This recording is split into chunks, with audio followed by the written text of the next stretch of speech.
Hello children, welcome to Grandpa's English course. Now, we will learn about grammar. Children, can any one of you tell me about noun? Yes, Grandpa. Noun is a naming word which is used to refer to a person, place, animal, or a thing.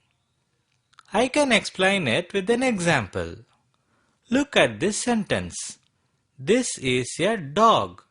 Here, the word dog is the noun which refers to an animal. Grandpa, can I give another example for noun? Sure, dear, you can. For example, take this sentence. The boy looks at the man. Here, the words boy and man are nouns. It is really wonderful, dear. Grandpa, what are common nouns and proper nouns? Common nouns are the names given to all persons, places, or things of the same class, whereas the proper nouns are the names of a particular persons, places, or things. Here is an example. Look at this picture. This is the view of a city in rain, and the city is Chennai. Here, the word city is the common noun and the word Chennai is the proper noun since it refers to a particular city. Okay, Nivya, can you give another example? Yes, Grandpa. Look at this example. Here is a cat by name Tom. Here, the word cat is a common noun and Tom is the proper noun. That is good. Also, children, remember, all proper nouns start with capital letters. Examples are Sachin, Taj Mahal, Coimbatore, India, etc. Nivya, can you tell me how many horses are here? There are 3 horses, Grandpa. Good. You could count them correctly. The nouns that can be counted are countable nouns. That is why the word horses is a countable noun. And the nouns that cannot be counted are uncountable nouns. For example, look at this sentence. The weather is so hot today. Here, the word weather is an uncountable noun since it cannot be counted. Grandpa, is it true that the uncountable nouns have only one form and have no plural form? Yes, my dear, that is true. Jenny, do you know that the nouns are either singular or plural? Yes, Grandpa. The singular nouns refer to one person or a thing, and the plural nouns refer to more than one person or a thing. Normally, the plural nouns end with s, es, nes or ves, but there are some exceptions. Here are some examples. The nouns at your left are singular nouns which refer to either one person, one animal or a thing. And the nouns at your right are plural nouns which refer to more than one person, one animal or a thing. Grandpa, what are collective nouns and possessive nouns? Please explain them with examples. Sure, my boy. A collective noun refers to a group of things, animals, or persons. For example, here you can see a shoal of fish is swimming in the tank. Here the word shoal is a collective noun which refers to the group of fish. A possessive noun shows that a person owns something. To make the noun possessive, we add an apostrophe and s to the end of the noun. Examples: Sheila's cat is beautiful. Children, it is important to know that the nouns belong to gender groups. They can either be masculine nouns, male living things, feminine nouns, female living things, common nouns, male or female, or neuter nouns, neither male nor female and not living. Here are some examples for masculine nouns. The boy is sitting. The drake is watching. And the bull is running. Here the words boy, drake, and bull are masculine nouns since they refer to male living things. Here are some examples for feminine nouns: girl, duck, and cow. Here the words girl, duck, and cow are feminine nouns since they represent female living things. Look at the examples for common nouns: bird, fish, and child. Here the mentioned words are common nouns since they may either be male or female. And finally come the examples for neuter nouns: house and car. Here both house and car are neither male nor female, and they are not living things either. Children, I have to say something about compound nouns. A compound noun is made up of two or more words, and when the words are put together, they form a new word which gives a different meaning. We will see it with an example. When the word eye adds up with the word opener, it gives a new word eye-opener, which is a compound noun with a new meaning. Vinod, tell me what a pronoun is. Sure, Grandpa. A pronoun is a word used in place of a noun. That is good. Could any one of you explain personal pronouns? Yes, Grandpa. Personal pronouns are used to refer to the speaker, the listener, and the person spoken about. Look at these sentences. I am a girl. You are a man, and he is a boy. Here, the words I, you, and he are personal pronouns. Children, what about possessive pronouns? The possessive pronouns show that something belongs to somebody. There are three kinds of possessive pronouns. The first one is the pronoun referring to the first person. Example, this pen is mine. Here, mine is the possessive pronoun referring to the first person. The second kind refers to the second person. Example, this is not your pen. Here, the word your is the possessive pronoun referring to the second person. And the third kind refers to the third person. Look at the example. The boy is with his sister. Their dog is with them. Here, the words his and their are possessive pronouns referring to the third persons. Grandpa, let me tell about reflexive pronouns. The reflexive pronouns are used to emphasize nouns. Look at this example. The boy sees himself in the mirror. Here the word himself is the reflexive pronoun which emphasizes the noun the boy. Let me explain the demonstrative pronouns. The demonstrative pronouns are used to point out persons or things. They are this, these, that, and those.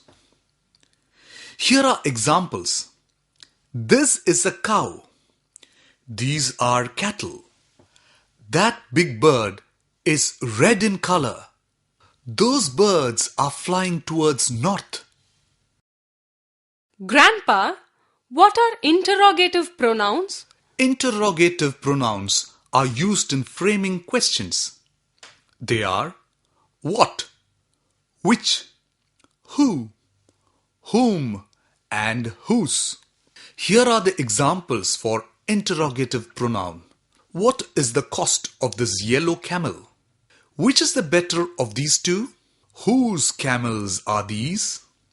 Who has brought them here? Whom to enquire about the prices? Okay, can any one of you explain relative pronouns with examples? Sure, Grandpa. The pronouns which act as a pronoun and as a conjunction at the same time are called relative pronouns. Look at this example. This is the location which I like very much. Here, the word which acts as a pronoun and also as a conjunction. Grandpa, I know about the pronouns of quantity which refer to amount or numbers.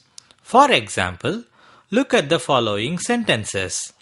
You can see few horses here. To be exact, there are 4 horses. Here the words few and 4 refer to the amount and number. Hence, they are pronouns of quantity. Grandpa, what are determiners? Determiners are the words that determine or limit the nouns that follow. They include the following. Number 1. Articles. A, an, and the are articles about which we will discuss later. Number 2. Demonstrative adjectives. This, that, these, and those are demonstrative adjectives. Look at this example. This blue bird is smaller than that red bird. These two are flying towards north to join those grey birds. Determiners include possessive adjectives as well. My, your, our, his, her, its, and their are possessive adjectives. In this example, the underlined ones are possessive adjectives. This girl Ramya is my cousin. The boy on your left is her friend. His dog is behind him. Its mouth is wide. The children are waiting for their teacher, who is our neighbor. The 4th type of determiners is adjectives of quantity. All, both, some, much, many, few, each, every, third, etc. are adjectives of quantity. Look at these sentences. Here are some cows. The third one is brown in color. All cows are having horns. Both horns of every cow are very sharp. Note here, the adjectives of quantity are underlined. Now, we will see articles in detail. As I have already said, a, an, and the are the articles. Tell me, when should the articles be used? The article A is used before words beginning with consonant sound, and the article an is used before words beginning with vowel sound. That is fine. Keep it in mind that both a and an are indefinite articles. They do not refer to any particular thing, place, or person. Example, a boy is looking at an aeroplane. Here the articles a and an does not refer to any particular boy or aeroplane. Well, who is going to tell about the article the? It is me, Grandpa. The article the is called definite article because it refers to a particular thing, place, or person. It indicates the one which the speaker and the listener know about. For example, Look at this sentence. Give me the pen. Here, the speaker and the listener know which pen is talked about. And also, the article the indicates something which is only one of its kind. Example, the sun is very hot. Are there any other occasions the article the should be used?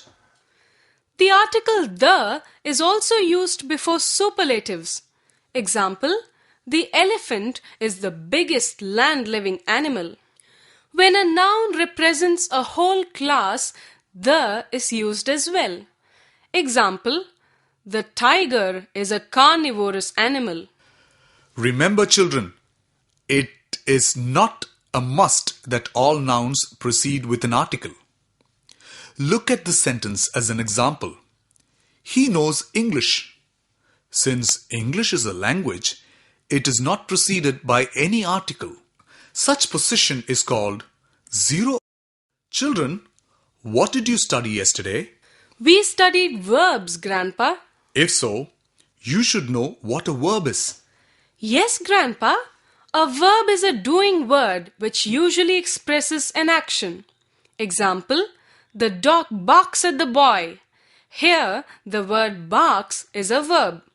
A verb may also express a state. Example, this dog is a dachshund. Here, is a verb which expresses a state. Okay, Vinod, can you tell us about finite, non-finite and infinitive verbs? A finite verb is limited by its subject. It agrees with its subject in number and persons. If you look at the following examples, you can see the underlined verbs change according to subject. I am tired. You are a good boy. It is a dog. They are cute children. Here, I is the first person singular. You is either a second person singular or plural. It is a third person singular and they is a third person plural. The verb forms which have no subject are non-finites. Example, he likes singing. Here, the non-finite verb is singing.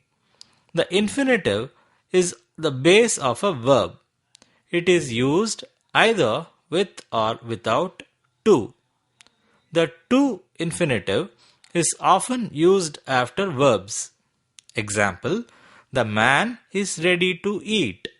The infinitive without to is used after special verbs like will, would, shall, should, can, could, may, might and must.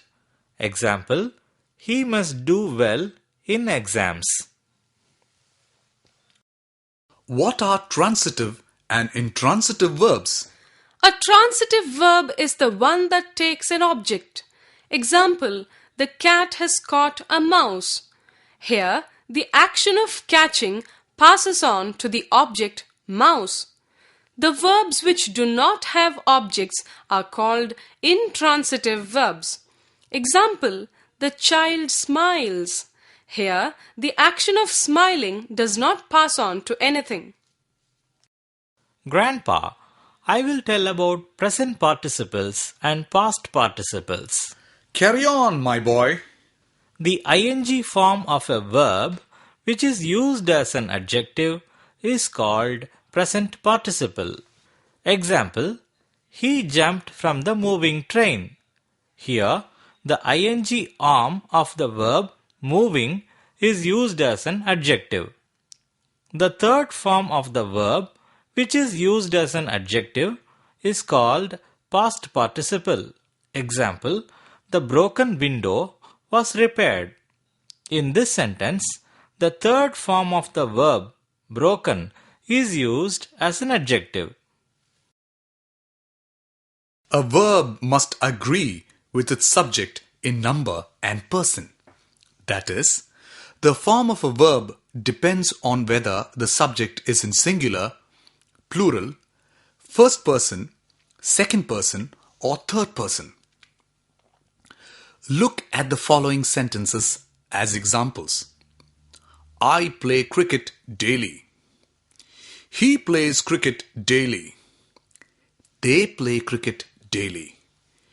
You can notice how the verb changes according to subject in number and person. Grandpa, what are modal verbs?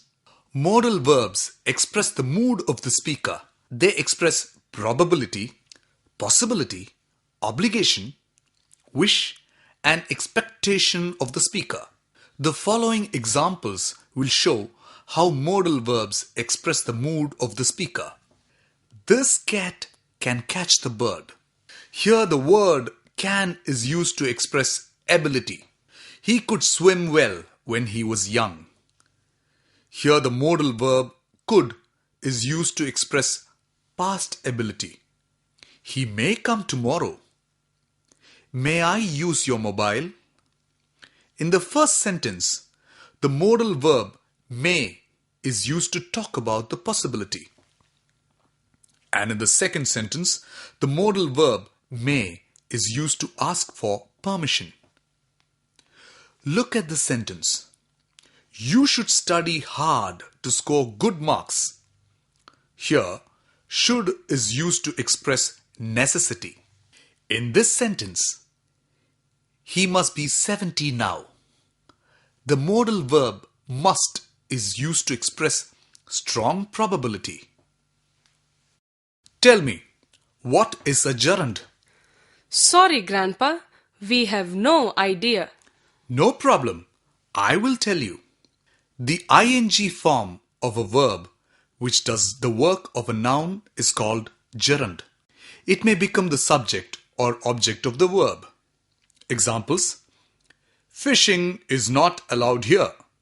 Here, the ing form of the verb is the subject. Ducks like swimming.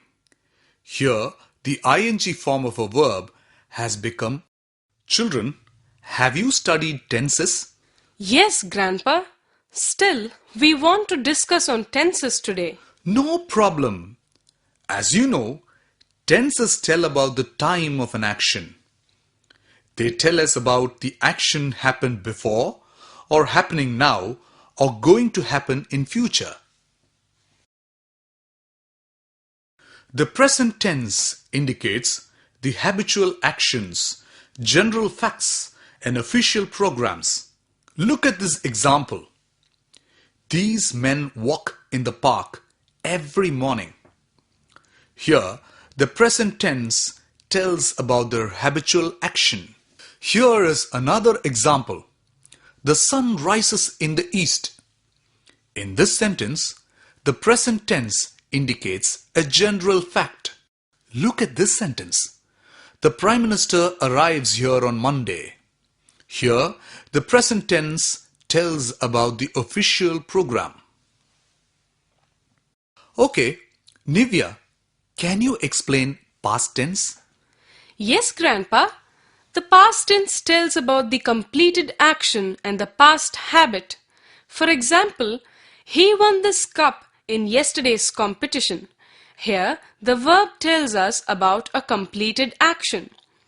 Look at this example.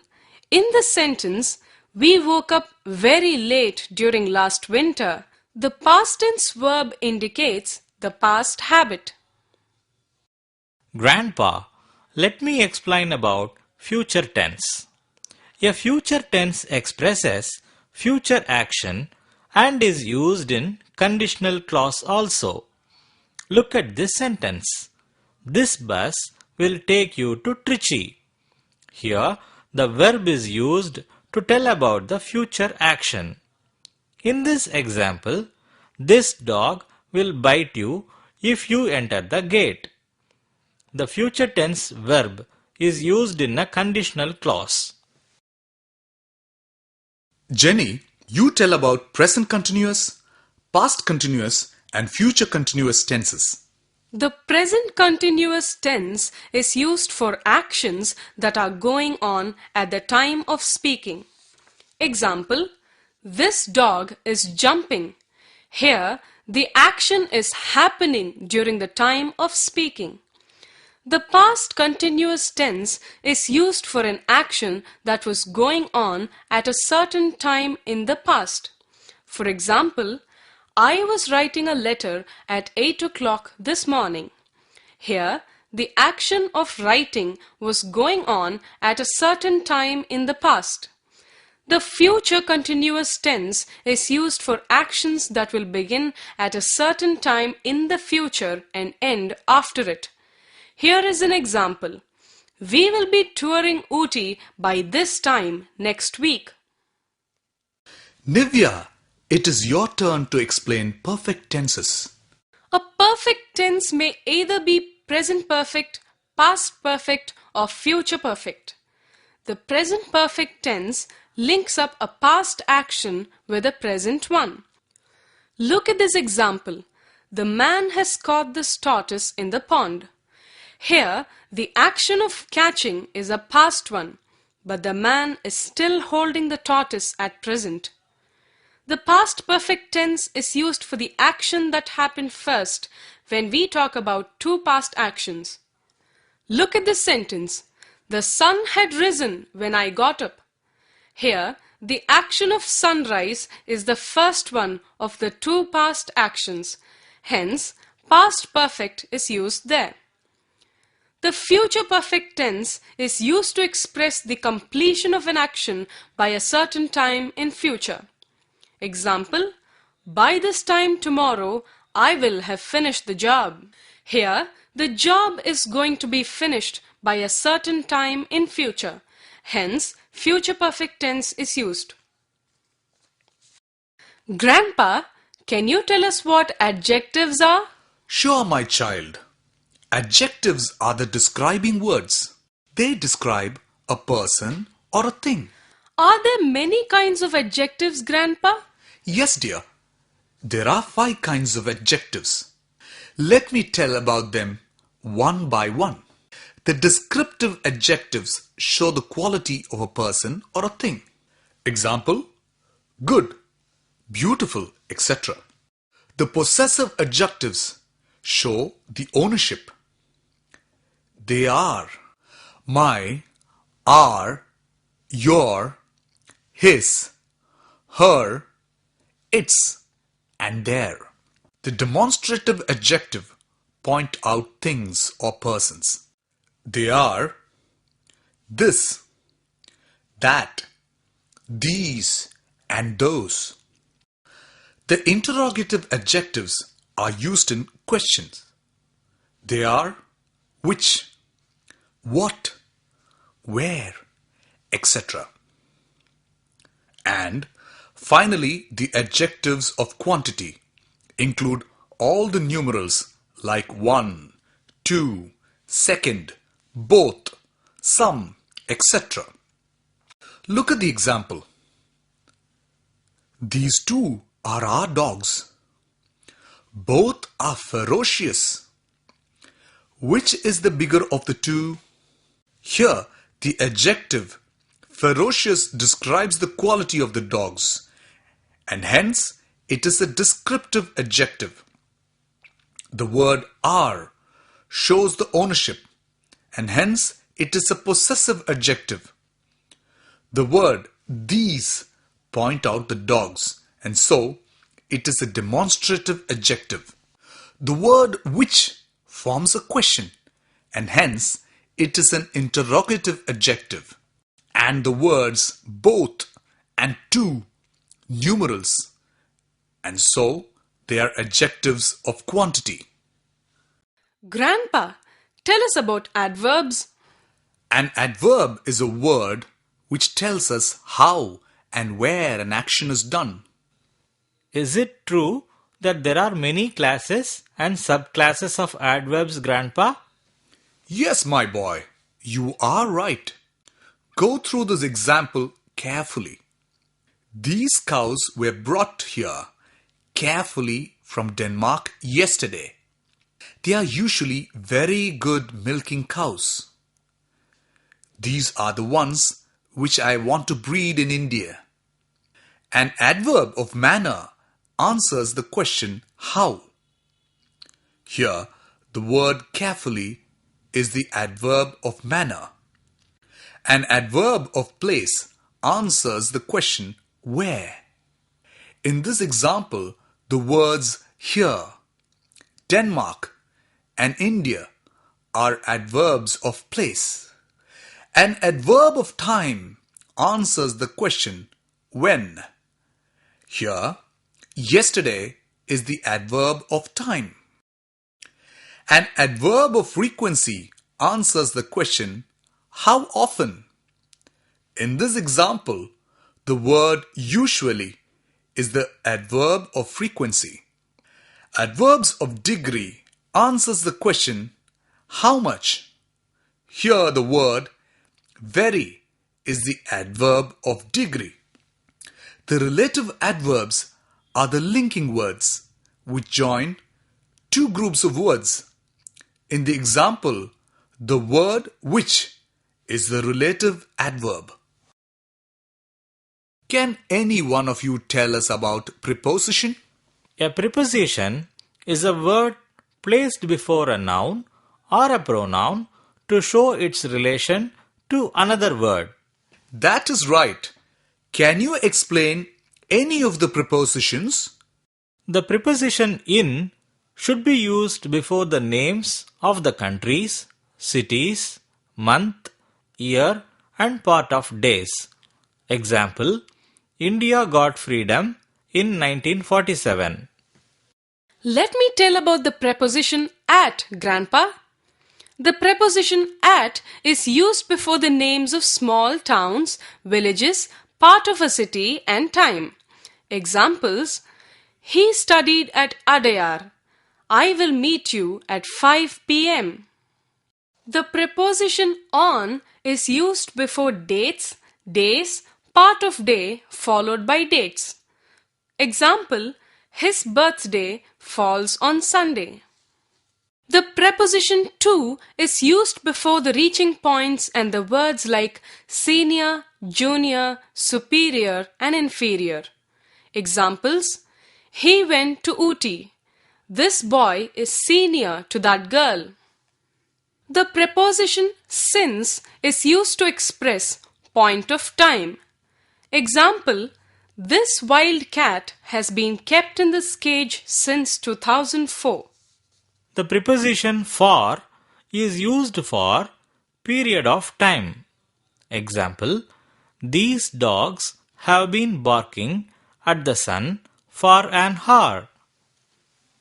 Children, do you know that the sentences are of 4 different kinds? Yes, Grandpa. Our teacher taught us about them last week. If so, can you explain a statement? A statement is a sentence which expresses a truth or a message. Example, this girl is my classmate. Who is going to explain interrogative sentences? The interrogative sentences are the questions which demand answers. There are 2 types of interrogative sentences.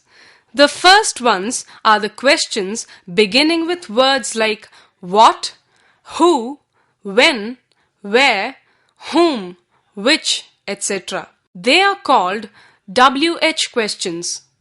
Example, who is this cute boy? When did he come here? Where does he study? What is his father? Which is his native place? The questions which can be answered either by yes or no are called yes or no questions. This type of questions normally begins with an auxiliary verb. Example, are you really tired? Here, the answer would be either yes or no. I will tell about the imperative sentences, Grandpa. They express a command, advice, or request. Example, could you please tie this dog? The sentences which express surprises or strong feelings are called exclamatory sentences. Example, how tall this camel is? Grandpa, what are direct and indirect speeches? A direct speech is the way of quoting the exact words of the speaker. An indirect speech reports a message without quoting the actual word used by the speaker. Here are the examples for direct and indirect speeches. Direct speech. Ram said, "I want to become a doctor." Indirect speech. Ram said that he wanted to become a doctor. In the direct speech, we can see the exact words of Ram within quotation marks. While changing Ram's statement into indirect speech, the following changes are made. Number 1. The conjunction that is put after the reporting verb said. Number 2. The quotation marks have been removed. Number 3. There is no comma after the verb said. Number 4. The pronoun I has changed to he according to the speaker. And number 5. The present tense verb want has become a past tense verb wanted. Children, you will have to note how the tenses change when a direct speech is converted into an indirect speech. The present tense changes into past tense. The present perfect tense changes into past perfect tense. The past tense changes into past perfect. However, the past continuous and the past perfect tenses remain unchanged. The words expressing nearness in direct speech also changes to words expressing farness. Tell me, children, why should we use punctuations? Punctuations are used to make the written sentences as clear as possible. Vinod, do you know the usages of full stop? A full stop indicates the completion of a sentence. Example: this is an ugly animal. Full stops are also used in abbreviations. Example: this car has been imported from USA. What are the uses of comma, Nivya? A comma is used to separate items in a list.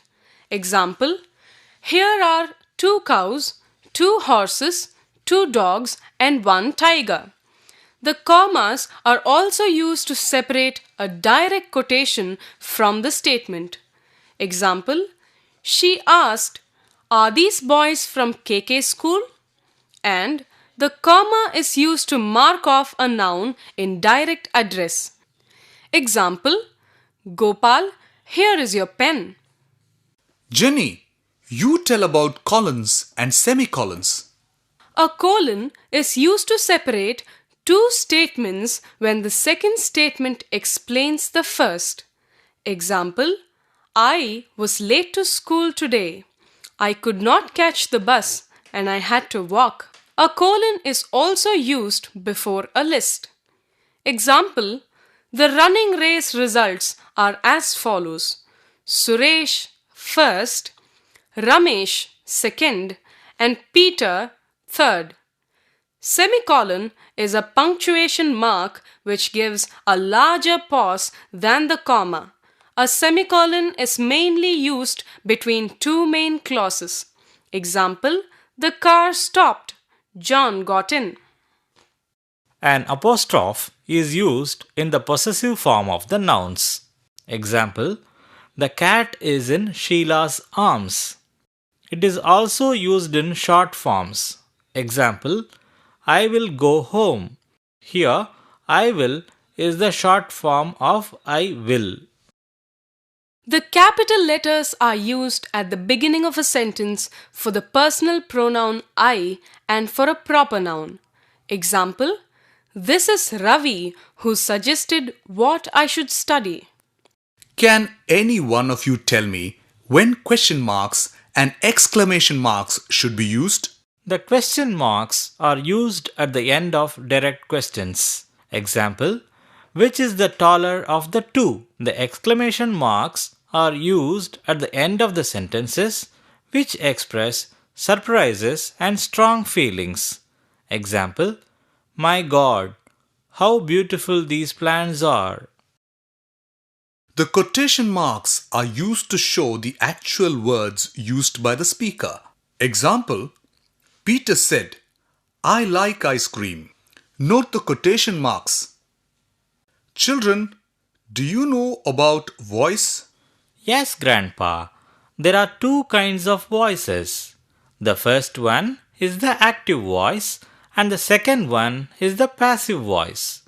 When the subject is the doer of the action, the sentence is said to be in active voice.